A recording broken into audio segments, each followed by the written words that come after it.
Welcome back to anything simplifier. आज हम decode करेंगे इंडियन पॉलिटिक्स का एक सबसे कॉम्प्लेक्स और सेंसिटिव चैप्टर, रीजनल एस्पिरेशंस। क्या आप जानते हैं कि 1980s का डेकेड इंडिया के लिए क्राइसिस ऑफ गवर्नेंस क्यों कहा जाता है?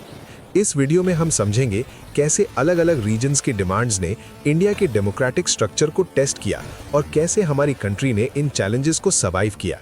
चलिए शुरू करते हैं। 1980s का टाइम इंडियन पॉलिटिक्स में एक मेजर टर्निंग पॉइंट था, जहां रीजनल मूवमेंट्स में सेंट्रल गवर्नमेंट के सामने नई चैलेंजेस खड़ी कर दी थी। ये वो दौर था जब नेशनल इंटेग्रिटी खतरे में लगने लगी थी, क्योंकि कई स्टेट्स ऑटोनॉमी और सेपरेशन की मांग कर रहे थे। लेकिन सबसे बड़ा सवाल ये है कि रीजनल एस्पिरेशंस एग्जैक्टली होती क्या है, और ये डेमोक्रेसी के लिए खतरा है या उसका हिस्सा। रीजनलिज्म का मतलब है अपने रीजन की अलग पहचान पर गर्व करना, लेकिन जब ये फीलिंग नेशन से ऊपर हो जाए तब कॉन्फ्लिक्ट शुरू होता है। इंडिया ने यूरोपियन कंट्रीज की तरह वन नेशन वन कल्चर का रास्ता नहीं चुना, बल्कि हमने यूनिटी इन डाइवर्सिटी को अडॉप्ट किया। इस अप्रोच का मतलब था कि अलग अलग रीजन्स की कल्चरल और पॉलिटिकल डिमांड्स को सप्रेस नहीं किया जाएगा, बल्कि अकोमोडेट किया जाएगा। सबसे पहला और कॉम्प्लेक्स केस है जम्मू एंड कश्मीर का, जिसका इशू आज भी रेलेवेंट है। इस रीजन की प्रॉब्लम की जड़ 1947 में छुपी है, जब महाराजा हरि सिंह ने इंडिया के साथ इंस्ट्रूमेंट ऑफ एक्सेशन साइन किया था। लेकिन क्या आपको पता है कि कश्मीर इशू सिर्फ पाकिस्तान के इन्वेजन के बारे में नहीं है, बल्कि वहां की इंटरनल पॉलिटिक्स यानी कश्मीरियत के बारे में भी है। शेख अब्दुल्ला और नेशनल कॉन्फ्रेंस ने वहां लैंड रिफॉर्म्स किए और ऑटोनॉमी की मांग की, जिसे आर्टिकल 370 के तहत स्पेशल स्टेटस दिया गया। पर ट्विस्ट तब आया जब 1953 में शेख अब्दुल्ला को डिसमिस कर दिया गया और वहां से सेंटर और स्टेट के बीच ट्रस्ट टूटना शुरू हुआ।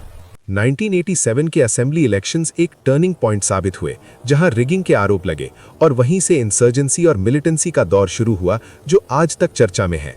अब हम चलते हैं पंजाब की तरफ, जहां 1980s में सिचुएशन आउट ऑफ कंट्रोल हो गई थी। पंजाब में सोशल चेंजेस आए ग्रीन रेवोल्यूशन के बाद, लेकिन इसके साथ पॉलिटिकल पोलराइजेशन भी बढ़ा। अकाली दल ने 1970s में आनंदपुर साहिब रेजोल्यूशन पास किया, जो फेडरलिज्म को स्ट्रॉन्ग करने और पंजाब के लिए ज्यादा ऑटोनॉमी की डिमांड थी। लेकिन सिचुएशन तब खराब हुई जब कुछ एक्सट्रीमिस्ट्स ने अलग खालिस्तान की मांग शुरू कर दी और वायलेंस का रास्ता अपनाया। इसका रिजल्ट था जून 1984 का ऑपरेशन ब्लू स्टार, जब इंडियन आर्मी को गोल्डन टेम्पल में एंटर करना पड़ा मिलिटेंट्स को हटाने के लिए।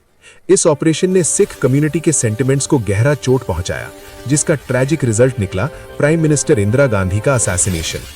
पंजाब में शांति वापस तब आई जब 1985 में राजीव गांधी और हरचंद सिंह लोंगावाल के बीच पंजाब अकॉर्ड साइन हुआ।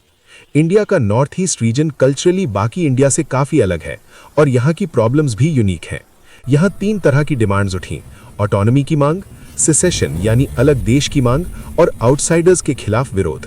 सबसे पहले बात करते हैं नागालैंड और मिजोरम की, जहां सेसेशनिस्ट मूवमेंट्स बहुत स्ट्रांग थे।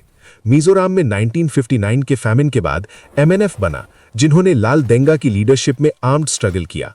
हैरानी की बात यह है कि 2 डेकेड्स की लड़ाई के बाद 1986 में राजीव गांधी और लाल देंगा के बीच पीस अकॉर्ड साइन हुआ, जो आज तक का सबसे सक्सेसफुल अग्रीमेंट माना जाता है।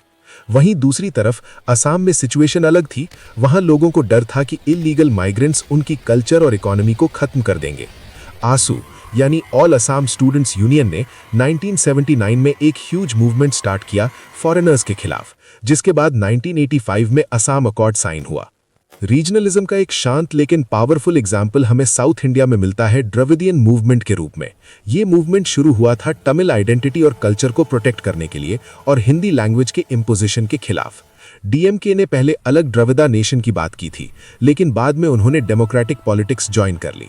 उनकी सक्सेस ये दिखाती है कि रीजनल पार्टीज अगर कॉन्स्टिट्यूशनल फ्रेम में काम करें तो वो डेमोक्रेसी को तोड़ती नहीं, बल्कि और स्ट्रांग बनाती हैं। कुछ रीजनल एस्पिरेशंस इंटीग्रेशन में बदल गईं, जैसे सिक्किम और गोवा का केस।